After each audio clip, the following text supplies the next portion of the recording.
भाई जो गुरु वचन पे डट गए, कट गए फंद 84 के। कह रहा है तो बच्चों, आपके किस्मत के साथ यदि ब्रह्मा विष्णु महेश को तो ले, आपका पास्यक नहीं हो। ये तो अपना कर्म मलाई खा रहे हैं, भविष्य कुछ नहीं इनका।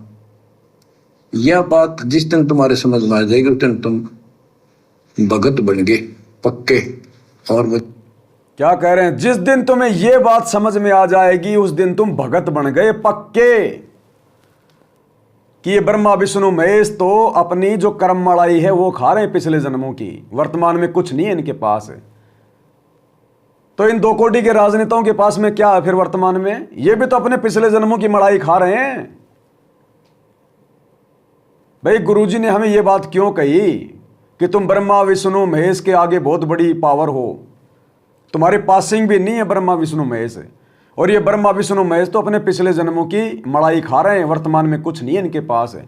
गुरुजी हमें इसलिए कह रहे हैं कि तुम इनकी पूजा पाठ में मत लग जाना, तुम इनको विशेष सम्मान मत दे देना ब्रह्मा विष्णु महेश को। इसलिए तो इसी प्रकार ये 2 कोटि के राजनेता, चाहे राहुल गांधी हो चाहे नरेंद्र मोदी हो, ये अपने पिछले जन्मों की कर्म मलाई खा रहे हैं, वर्तमान में कुछ नहीं, अगले जन्म में गधे बनेंगे। फिर भगत इनके पीछे क्यों दौड़ रहे हैं? फिर इनकी रैलियों में क्यों धक्के खा रहे हैं? अरे ब्रह्मा विष्णु महेश के सत्संग में जाना और इन राजनेताओं की रैलियों में जाना बराबर है, बराबर बराबर। तो संगत तो वही गलती कर दी, गुरु को तजे भजे जो आना, तापसुआ को फोकट ज्ञाना। किस लिए गए थे नरेंद्र मोदी की रैली में? वो सृष्टि रचना सुना रहा था क्या वहां दुनिया को? व्यर्थ की निंदा चुगली कर रहा था, उस पार्टी ने ये कर दिया, उसने ये कर दिया, और खुद के झूठ के पुलिंदे बांध रहा था, हम ये कर देंगे वो कर देंगे। ये व्यर्थ की झूठ सुनने गए थे, ये निंदा चुगली सुनने गए थे तुम। इसलिए सतगुरु रोता है सत्संगों में कि गधे बनोगे अगले जन्मों में, गधे।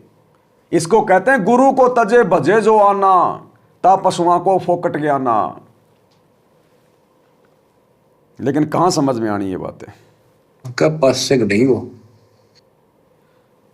आपके किस्मत के साथ यदि ब्रह्मा विष्णु महेश को तो ले, आपका पास्यक नहीं हो।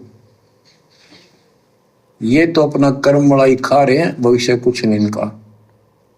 यह बात जिस दिन तुम्हारे समझ में आ जाएगी उस दिन तुम भगत बन गए पक्के। और ये बातें समझ में किसकी आई आज? ये बातें आज समझ में किसकी आई है? लाखों की संगत में से केवल सत्सेवक भाई बहनों के, जो दूसरों को भी समझा रहे हैं, ना केवल खुद समझ के भक्ति कर रहे हैं, आश्रम से जुड़े भाई बहनों को भी समझा रहे हैं। तो गुरुदेव के अनुसार पक्के भगत कौन है संगत में? पक्के भगत कौन हुए? सत्सेवक भाई बहन हुए पक्के भगत। ये तो अपना कर्म मलाई खा रहे हैं, भविष्य कुछ नहीं इनका। यह बात जिस दिन तुम्हारे समझ में आ जाएगी उस दिन तुम भगत बन गए पक्के। और बच्चों, कबीर साहब सारी सृष्टि के रचने वाले, सबके पालक, सबके उत्पत्ति करता, कर्म के लेख को मिटाने वाले परम पिता परमात्मा आपको प्राप्त हुए। कर्म के लेख को मिटाने वाले परम पिता आज आपको प्राप्त हुए। तो कर्म का लेख कौन मिटाता है और कैसे मिटाता है? चित्रगुप्त के कागज पाड़ के। और गुरुदेव क्या कह रहे हैं बच्चों? आज आपको कर्म के लेख मिटाने वाला परमात्मा प्राप्त है। कहां प्राप्त है? हमारे गुरुजी के रूप में प्राप्त है। कौन है गुरुजी? जो कर्म के लेख को मिटा दे। मासा घटे ना तिल बदे, ये काल लिखे जो लेख, और साचा सतगुरु मेट कर ऊपर मारे मेख। कौन हुआ सतगुरु? समर्थ परमात्मा। और हम हल्के में ले रहे हैं, उसकी भक्ति को मजाक में ले रहे हैं, सजा के पात्र बन रहे हैं, सजा के पात्र, भयंकर सजा के पात्र।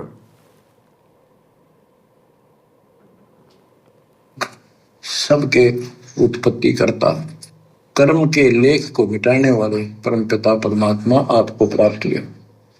सारी सृष्टि में दास के अतिरिक्त इस अध्यात्म ज्ञान के जानने वाला कोई नहीं। तो क्या कह रहे हैं, कितनी बड़ी बात कह दी गुरुजी ने, एक एक शब्द में गहराई, एक एक लाइन में।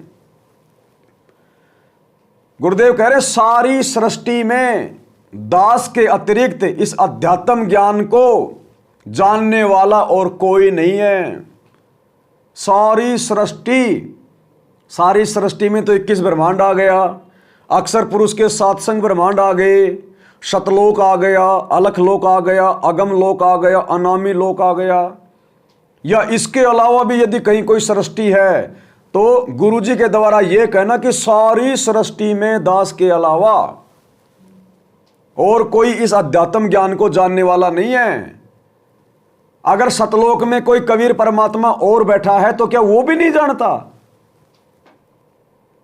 अरे गुरुजी के अलावा अगर सतलोक में कोई और दाढ़ी मूंछ वाला भगवान बैठा है तो क्या वो भी क्या बुद्धू है क्या? वो भी अज्ञानी है क्या? जो गुरुजी ने इतनी बड़ी बात बोल दी कि सारी सृष्टि में दास के अलावा आध्यात्मिक ज्ञान को जानने वाला कोई और नहीं है, तो कौन है फिर ये सतगुरु? स्वयं कबीर। अगर इनके रहते सहते कोई दाढ़ी मूंछ वाला सतलोक में बैठा होता कबीर, तो गुरु इतनी बड़ी बात बोलेगा क्या? क्या उस कबीर को भी ज्ञान नहीं है क्या? साधु शब्दां परखिए, अपने गुरुजी को उनके वचनों से परखिए क्या कह रहे हैं। सबके उत्पत्ति करता, कर्म के लेख को मिटाने वाले परमपिता परमात्मा आपको प्राप्त किया। सुनिए, सारी सृष्टि में दास के अतिरिक्त इस अध्यात्म ज्ञान के जानने वाला कोई नहीं। तो पुण्यात्माओं, बच्चों, आपको समर्थ परमात्मा और पूर्ण सतगुरु और कंप्लीट स्पिरिचुअल नॉलेज, संपूर्ण अध्यात्म ज्ञान प्राप्त है। आपकी ऐसी किस्मत है, लख चुसूरा जो ही लख बरसावत दे, लख बरेती जहान में तो सतपुरुष। आप इतनी अच्छी आत्मा हो,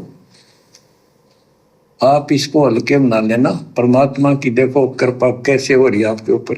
मालिक को पता था कि हल्के में लेंगे, ये आदत होती है। जब भगवान घर बैठे बिठाए मिल जाए, भक्ति, जिस भक्ति के लिए लोगों ने परिवार छोड़ दिए, शरीर गड़ा दिया, वो भक्ति यदि आसानी से मिल जाए घर बैठे तो लोग हल्के में लेंगे। इसलिए गुरुजी कह रहे हैं आप इसको हल्के में मत लेना। और हमारे आश्रम वाले भाई बहनों ने, गुरुजी के परिवार ने, कोऑर्डिनेटरों ने बहुत हल्के में ले लिया, बहुत हल्के में ले लिया। मालूम था अंतर्यामी को, इसलिए तो कह रहा है। में तो सतपुरुष। आप इतनी अच्छी आत्मा हो, आप इसको हल्के में ना लेना। परमात्मा की देखो कृपा कैसे हो रही है आपके ऊपर। ये आपका पिता है, आपका अपना है। ये क्या हमारा पिता? किसके बारे में कह रहे हैं गुरुजी? परमात्मा के बारे में, कबीर जी के बारे में, कि ये आपका पिता है, आपका अपना है। अरे हमारा पिता कौन है? हमारा पिता तो हमारा गुरु है, हमारा अपना तो हमारा गुरु है। यदि कोई और कबीर भगवान दाढ़ी मूंछ वाला कहीं है तो वो आज वो क्यों नहीं आया हमारे लिए? अगर हम उसके अपने हैं तो आज वो क्यों नहीं आया? ये दुख हमारा गुरु क्यों उठा रहा है? गालियां हमारा गुरु क्यों खा रहा है? अगर हमारा पिता कोई और है तो फिर वो काहे का हमारा पिता? फिर अपने बच्चों के लिए तो बाप दुख उठा सकता है। तो गुरुदेव कह रहे ये तुम्हारा पिता है, ये तुम्हारा अपना है। और एक शब्द क्या कहा गुरुदेव ने? वो हाथ अपना रख दे सिर पे, जिसने मान गुरु को बाप लिया। वो हाथ अपना रख दे सिर पर, जिसने मान गुरु को बाप लिया। तो हमारा बाप कौन है? हमारा पिता कौन है? हम किसके अपने? अपने गुरु जी के। तो सीधे सीधे गुरु ये नहीं कहेंगे कि मैं परमात्मा हूं, मैं कबीर हूं। इन संकेतों को समझना पड़ेगा। अपनों के लिए अपना ही दुख उठाता है। हम अपने पिताजी के अपने हैं, अपने कबीर भगवान के, इसलिए सतगुरु बन के आ गया और हमारे लिए जेल में बैठा है। वो 2 नंबर के कामों के कारण जेल में नहीं बैठा, कोई चोरी जारी कोई बलात्कार के कारण जेल में नहीं बैठा, कोई लड़ाई झगड़े के कारण जेल में नहीं बैठा, आप और हम नीचों की नीच हरकतों के कारण बैठा है। तो ये है अपना बाप, अपना पिता, सब कुछ। जो गुरु बचन पे डट गए, कट गए फंद 84 के, कट गए फंद 84 के, कट गए फंद 84 के।